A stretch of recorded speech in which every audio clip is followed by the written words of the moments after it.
After the fall of Constantine, my young student managed to establish stronger links between the old nations and the natives.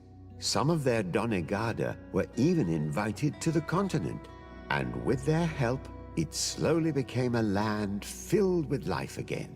And for the first time in a long while, the number of cases of the Malichor is decreasing.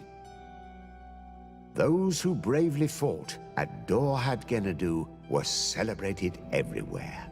After all, if it weren't for this unlikely alliance, the island would have fallen into Constantine's greedy hands.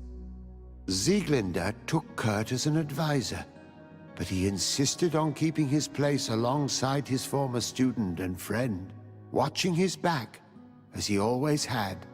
Siora obtained the title of Marl of the Red Spears alongside her twin.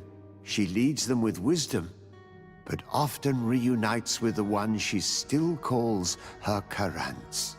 Afra set aside her weapons and went back to her research on the native culture and flora of the island. It is said that she is even writing a book with the help of Dunkas's clan when not visiting her friends. For his bravery, Vasco was awarded the rank of commander.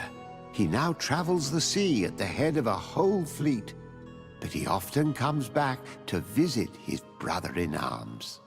Petrus's ambitions have finally been fulfilled. He obtained the much-coveted title of Cardinal.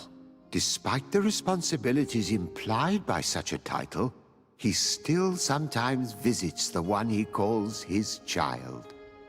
Despite the help Ulan received, which allowed him to restore the importance of the seaside Nemeus, he still had to renounce the role of Marl as he faced the contempt of the other clans. Her friendship with Renaigse helped Deirdre to overcome her reticence.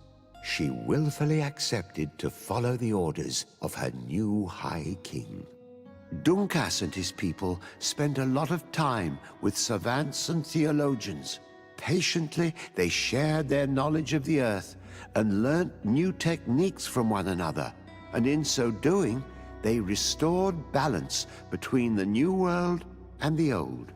Following the investigations revealing the horrifying practices of Dr. Asili, the Alliance changed their methods and even appointed an ethics council to oversee the work of its scholars.